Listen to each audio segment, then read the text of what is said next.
तो फ्रेंड्स, आज हम बात करेंगे एनएसई के बारे में, national stock exchange of India limited. NSE का स्थापना 1992 में मुंबई में हुई थी। यह एक भारत का ऐसा प्रमुख स्टॉक एक्सचेंज है जो कि पूर्ण तरह इलेक्ट्रॉनिक पे आधारित है। यहाँ पे जितने भी खरीद बिक्री शेयरों का जो होती है वो स्वचालित इलेक्ट्रॉनिक सिस्टम के अकॉर्डिंग होता है, जिससे क्या होता है, जिससे शेयरों को खरीदने और बेचने में बहुत ही सुविधा होती है। एनएसई का ही एक सूचीबद्ध, एनएसई में बहुत सारे शेयरों को सूचीबद्ध किया जाता है, लिस्टेड किया जाता है, और उन सारे शेयरों में से 50 ऐसे लार्ज कैपिटल वाले जो कंपनी होते हैं उनके शेयर को एनएसई निफ्टी 50 में लिस्ट करती है। निफ्टी 50 क्या है? एक सूचांक है, एक इंडेक्स है। जिस इंडेक्स में बात किया जाए तो 50 ऐसे कंपनी होते हैं जो कि लार्ज कैप कंपनियां होती हैं, और उस 50 कंपनी को निफ्टी 50 रिप्रेजेंट करती है।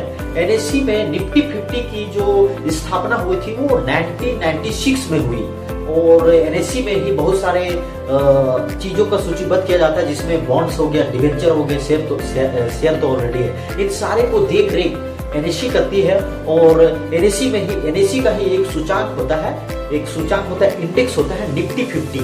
और निफ्टी 50 में 50 ऐसे बड़े शेयर को रखे जाते हैं जो कि एनएसई में लिस्टेड है, और वो 50 ऐसे कंपनियां होती है, अलग अलग सेक्टर का 50 ऐसे कंपनियां होते हैं जो कि लार्ज कैप कंपनी होते हैं, उसको रिप्रेजेंट करती है एनएसई।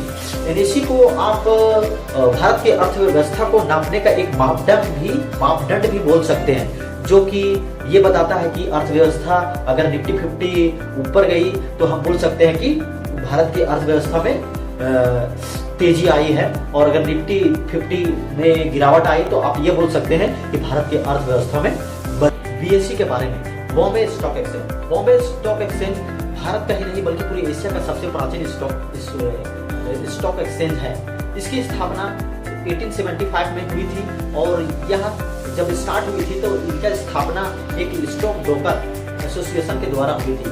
इसको मान्यता Bombay stock exchange security central regulation 1956 के तहत भारत में मान्यता दिया गया, और इसी में ही इसका एक सूचांक है सेंसेक्स की स्थापना हुई थी 1986 में, और बीएसई का यह एक बहुत ही बड़ा इंडेक्स है सेंसेक्स में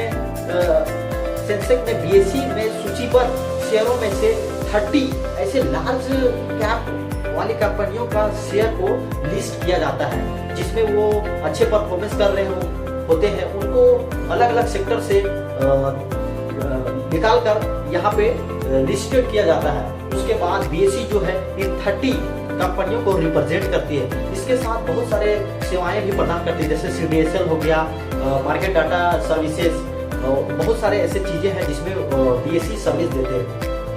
और बीएसई में इसका ऑनलाइन ट्रेडिंग 1995 में स्टार्ट हुई थी। तो बीएसई एक बॉम्बे स्टॉक एक्सचेंज भी हमारे भारत के अर्थव्यवस्था का मापदंड का एक मापक सूचक माना जा सकता है, जिसमें आप ये जान सकते हैं कि अगर बीएसई और एनएसई अगर दोनों अच्छे परफॉर्मेंस कर रहे हैं तो भारत की अर्थव्यवस्था बहुत तेजी से आगे बढ़ रही है, और बीएसई और एनएसई अगर गिरावट आ रही है तो भारत की अर्थव्यवस्था में भी गिरावट आ रही है।